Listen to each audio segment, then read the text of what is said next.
साथियों, ये स्पीच का समय नहीं है।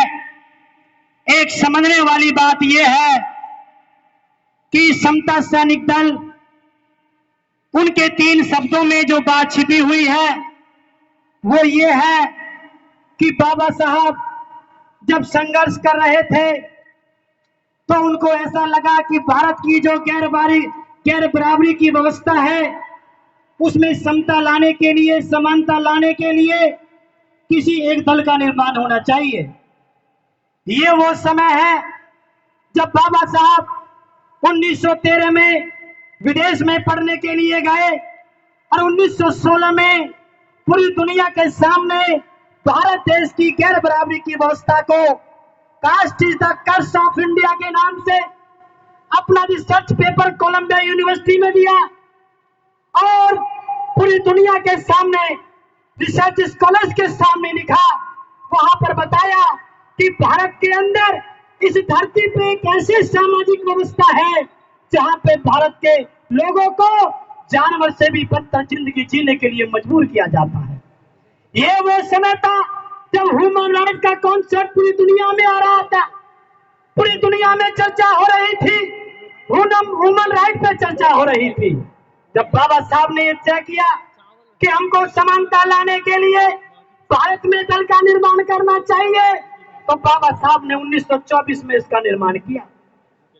लेकिन जब विरोधियों को पता चला कि इस देश में समता नहीं आ जानी चाहिए, तो उन लोगों ने उस समतावादी विचारधारा को काउंटर करने के लिए गैर बराबरी की व्यवस्था को ज्यों का त्यों बनाने के लिए आरएसएस नाम के संगठन का निर्माण अगली साल में 1925 में जाकर के किया। इसका मतलब समझते हो, अगर उन लोगों ने आरएसएस का निर्माण अगली साल में जाकर के किया तो इसका मतलब बाबा साहब के द्वारा स्थापित इस दल से उनकी चूल हिलने की संभावना उनको महसूस हो गई थी।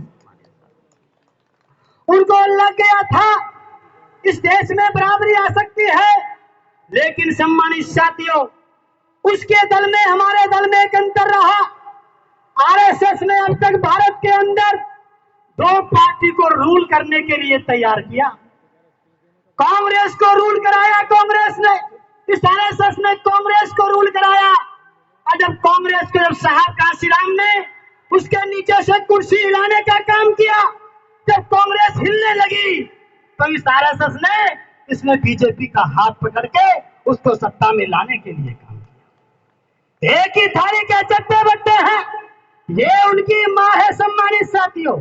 लेकिन दुख का विषय यह है, आज चर्चा इस बात पे होनी चाहिए कि 100 साल में हमने क्या पाया और क्या खोया है। क्या पाया है, क्या खोया है, क्या हमारे अचीवमेंट्स हैं, कहां हम पीछे रह गए, आरएसएस को हम कहां पर काउंटर कर सकते थे। मेरे सम्मानित साथियों, जब बाबा साहब का अध्ययन करते हैं हम लोग तो आपको आगे चल के मिलेगा। बाबा साहब ने, जैसा हमारा उमेश सिंह गौतम साहब ने कहा कि 1 नहीं 2 वोट के अधिकार के लिए संघर्ष किया, यानी कि आपको भारत की राजनीति के अंदर बाबा साहब प्रवेश कराना चाहते थे, जिसके लिए आपको वोट का अधिकार दिला करके लेकर के आए। मेरे साथियों, कहने का मतलब यह है कि आपके बीच में से मान्यवर साहब काशीराम आए, आपने कितना साथ दिया, कितना नहीं दिया, ये हम नौजवान साथियों को नहीं पता। लेकिन ये नौजवान साथी आपको वचन देते हैं कि बाबा साहब के द्वारा स्थापित किए हुए इस समता सैनिक दल को हम पुनः जीवित करने के लिए आपको वचनबद्ध करते हैं। सम्मानित साथी, हमारे नौजवान साथी यहाँ पे बैठे हैं, हर जिले में इस समता सैनिक दल की कोई ना कोई बीज पड़ा हुआ है, कोई ना कोई बीज है, लेकिन वो धरती के अंदर दबा हुआ है।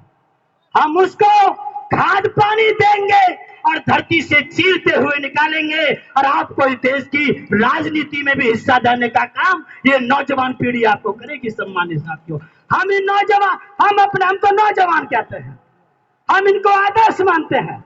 आपने अगर उस समय बाबा साहब का साथ दिया, साहब काशीराम का साथ दिया अगर आपने हमको सीएम बना के दिया है तो हम आपकी असली सपूत औलाद उस दिन कहलाएंगे जब इस देश का प्रधानमंत्री हम आपको बना के देंगे सम्मानित साहब। इससे पहले मरने वाले नहीं है।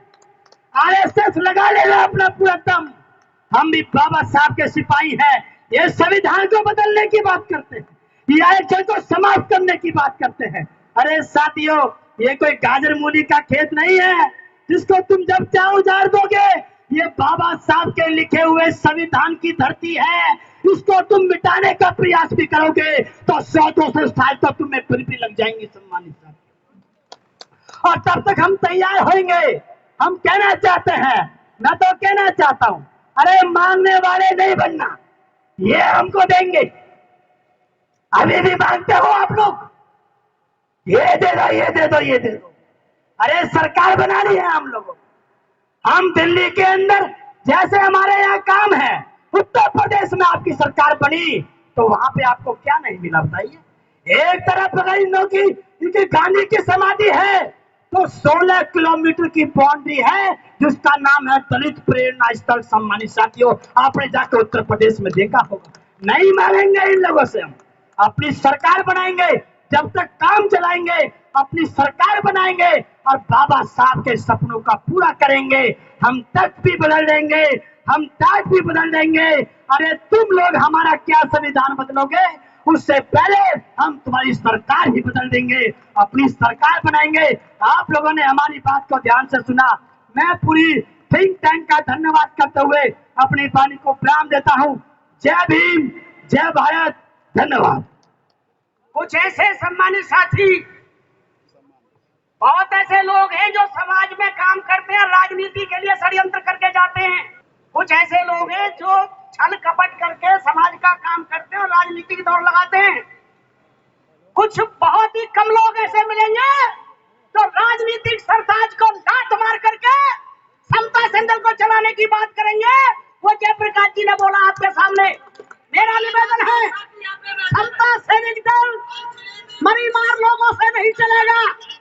जो बहुत पुराने हैं, जो 40 साल से दल को चला रहे हैं, वो सब धन्यवाद के पात्र हैं। उनमें से जो आगे बढ़े चले करे वो वेलकम। परंतु इसके लिए आप तमाम साथी सामने आ जाइए। ये समता सैनिक दल अगर बनाना है तो नीम की ईंट बनने वाले लोग बनाने वाले चाहिए। हम नीम की ईंट बन के चले। हमें ना जब जरूरत थी किसी नाम की, ना आज जरूरत है, ना पहले राजनीति की क्षेत्र की जरूरत थी, ना आज जरूरत है। समता सैनिक दल को आप पूरे देश का अनुसूचित जाति जनजाति का संगठन है, पूरे समाज का संगठन है। ये केवल एक जात का बना के रख दे, उससे भी भला होने वाला नहीं है साथियों। इसमें तमाम समाज के लोग आने चाहिए, शेड्यूल कास्ट की तमाम जातियों के लोग आने चाहिए, पिछड़े समाज के लोग आने चाहिए, महिलाएं आने चाहिए। और भिक्षु संघ हमारा जो पूरे भारत में है वो दल के प्रति बेहतरीन काम करे। मैं समझ रहा हूँ 1 साल के अंदर में यह जगह नहीं मिलेंगी आपको किसी भी कीमत में, ऐसा निवेदन है। ये बात मेरे पूर्व वक्ताओं ने भी बताई कि आज ये जो व्यवस्था का गड़बड़ है, ये एक्चुअली इसमें गलती किसी की नहीं। जो टेंट लगाने वाला है, जिसको कहा गया टेंट बहुत अच्छा उसने लगाया लेकिन इसको कवर नहीं किया और उसके ही कारण आज ये सारा खाली चेयर पड़ी हुई है। ऐसा नहीं है कि सैनिक नहीं आए, सैनिक बहुत आए, लेकिन वो कितनी देर धूप में बैठ सकते हम भी समझते हैं। हमें यहां बैठे ही बैठे पसीना आ रहा है। इस स्टेज पर कूलर भी लगा हुआ है। तो मैं बाद में यही कहूंगा कि हम सब लोग, हम तो अग्निपुत्र हैं। हमने, हमारे बुजुर्गों ने इस तपती धूप से बहुत बार युद्ध किया है, तपती धूप में काम किया है।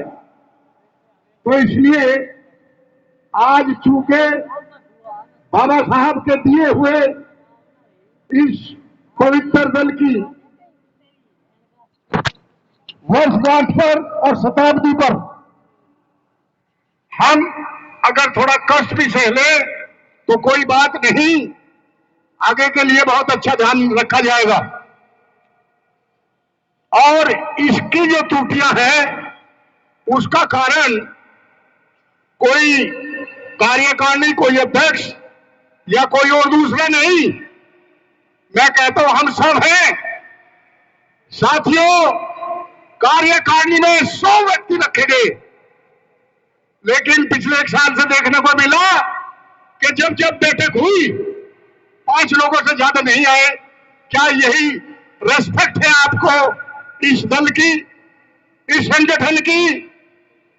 यदि आप हुआ कहीं बाबा साहब के अनुयायी हैं, बाबा साहब को मानते हैं, तो आज यहां से संकल्प लेके जाएं कि हम इस पवित्र दल में अपनी मन से, दिल से, बिना ईर्ष्या के, बिना कंपैरिजन के, बिना किसी दूसरी बात के हम इसमें कार्य करेंगे। साथियों, एक आदमी कितना महान हो, एक आदमी बहुत अच्छा वक्ता हो सकता है, एक आदमी बहुत अच्छा की कार्यशाली हो सकती है, लेकिन 1 और 2 और 4 और 5 आदमी इस पूरे भारतवर्ष में कुछ नहीं कर सकते। सबको मिलकर करना पड़ेगा। और जब हर व्यक्ति इस दल का ये नहीं सोचेगा कि मैं अध्यक्ष हूं, तब तक ये कारवां बढ़ेगा नहीं, और इसको बढ़ाने के लिए हमें सबको एकजुट होना पड़ेगा। आपसे आशा करता हूं कि आप इस बाबा साहब के पवित्र दल में सहयोग करें आप अपने लेवल से, और जहां भी है डिस्ट्रिक्ट लेवल पर, प्रदेश लेवल पर, और जहां जहां तक इस दल को बढ़ाने का कार्य करें। एक डिस्ट्रिक्ट में अगर 1000 सैनिक तैयार हो गए और वहां कोई ऐसी बात होती है, कोई केस होता है, एट्रोसिटीज होती है, अगर उन 1000 में से 500 आदमी भी उस स्थिति में जाके खड़े हो जाते हैं, किसी का घेराव कर लेते, किसी की ताकत नहीं, कुछ को ना मिले। साथियों, आधी चीजें इसलिए घट रही हैं कि उनका कोई हिम्मत ही नहीं। और मैं पिछले 5-6 साल से ये देख रहा हूं कि दल के लोग भी, दल के सैनिक भी ऐसी घटनाओं पर नहीं जा रहे। आप हैबिट बनाइए, सिस्टम बनाइए और ऐसी घटनाओं पर जाइए, तभी समाज में आप स्टेब्लिश होगे। जब तक आप समाज की बात नहीं करोगे, समाज के हिमायती नहीं बनोगे, समाज की रक्षा सुरक्षा के कवच नहीं बनोगे, तो समाज आपके साथ क्यों आएगा? साथियों, ये वर्दी पहन करके कितना सुंदर वातावरण कैसा लगता है। ये बाबा साहब की दी हुई वर्दी, इसकी मान के लिए, सम्मान के लिए, इसकी इज्जत और प्रतिष्ठा के लिए आपको बल दल में काम करना पड़ेगा साथियों, तभी जाकर के ये होगा। 9 तारीख के लिए मैं आपको सबको बहुत बहुत बड़ा धन्यवाद देना चाहूंगा। 9 अगस्त को आप सभी लोगों ने ताकत लगा करके अपनी शक्ति का परिचय दिया, और जहां बाबा साहब की प्रतिमा को उठा करके साइड में रखा हुआ है, एक मैसेज देने का कार्य किया, और उस मैसेज से ये हुआ, हलचल हुई, केवल हलचल, अभी मुकाम बाकी है। साथियों, इस काम के लिए सभी जितने श्रद्धेय साथी, जितने संगठन साथ आए हमारे, उन सब का मैं बहुत बहुत धन्यवाद देता हूं। बहुत ज्यादा न कह करके मैं केवल इतना कहूंगा कि दल एट्रोसिटीज पर काम करता है, तो इसको करना चाहिए। दूसरे जो प्रदेश में अध्यक्ष हैं, जो प्रदेश में जिसमें अध्यक्ष नहीं है या जिसमें 2 है, आप यहां से ये लेकर जाएं अध्यक्ष जी को भी, इनकी कार्यकारिणी को, कि हर प्रदेश में एक अध्यक्ष हो, उसकी कार्यकारिणी हो, और यहाँ मुख्यालय पर उस अध्यक्ष का कार्यकारिणी का पूरा डिटेल आए और कंप्यूटराइज हो। हमारे साथी जितने भी साथी कार्य कर रहे हैं, आप सब अपनी कार्यकारिणी स्टेट लेवल पर बनाएं, डिस्ट्रिक्ट लेवल पर बनाएं, विधानसभा लेवल पर बनाएं, पार्लियामेंट लेवल पर बनाएं। बहुत से अध्यक्ष हमें एक ही जगह मिल सकते हैं, तो आप इस तरह से इसको संजोए। आपको जानकर यह आश्चर्य होगा और आप समझते भी होंगे, जो लोग 10-12 साल पहले समाज के काम में आए, आज वो कहां है, आप कहां हो? आप जरा इसकी तुलना करें। वो लोग कहां हैं जो दल से निकल के गए, दल में सीख के गए, आज वो कार्य कर रहे हैं, लेकिन आप लोग वहीं के वहीं हैं। उसका कारण ये है लेग पुलिंग। हमारे समाज के जो लोग, जो बुद्धिजीवी भी लोग हैं, वो जिस दिन पैर छोड़ करके हाथ पकड़ के खींचना शुरू कर देंगे, उस दिन ये दल को कोई रोक नहीं सकता साथियों। अभी तो पैर खींचे जा रहे हैं, हाथ पकड़ के खींचे साथियों, हाथ। बाबा साहब अकेले ने हमें सबको क्या क्या दे के चले गए। अगर वो ना होते, आज हम ऐसे बोल लेना होते, वो ना होते, इतने बढ़िया मंच और इतना बढ़िया सिस्टम और इस भवन में बैठ रहे हम, इस पवित्र भूमि में। साथियों, इसका मान सम्मान रखना है और इस दल को बढ़ाना है।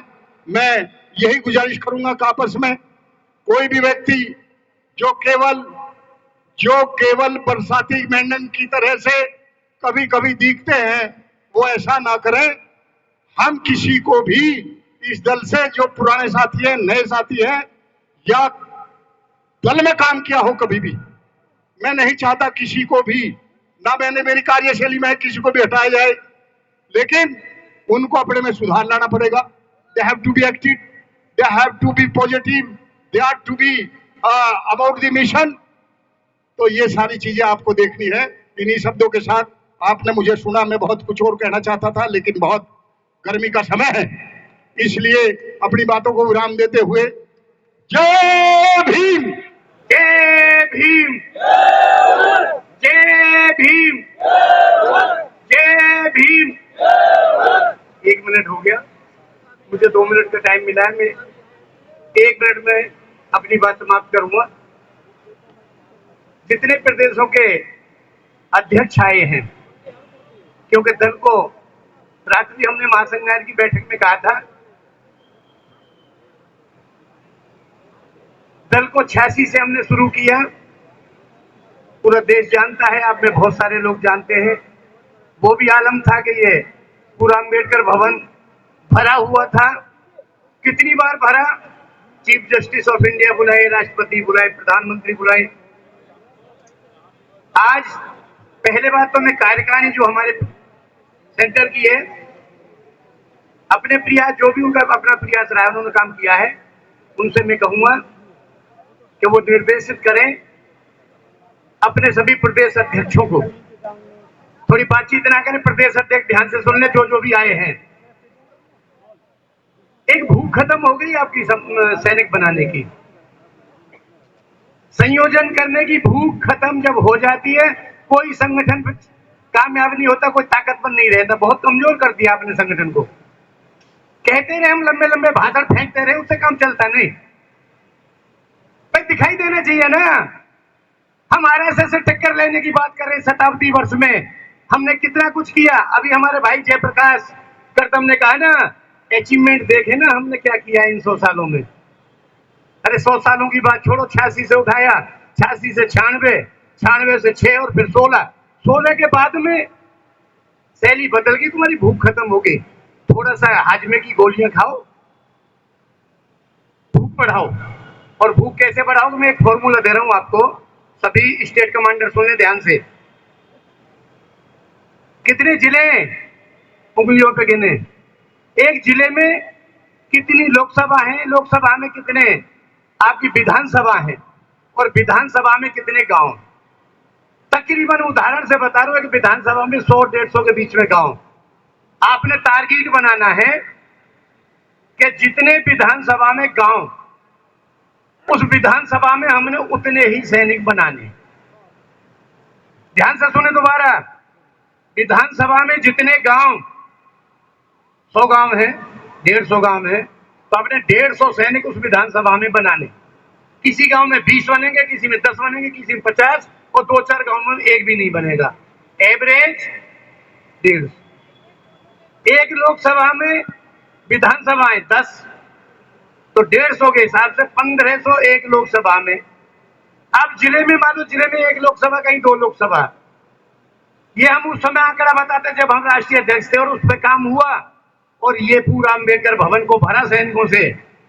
साथियों, किसी की आलोचना करने का वक्त नहीं है।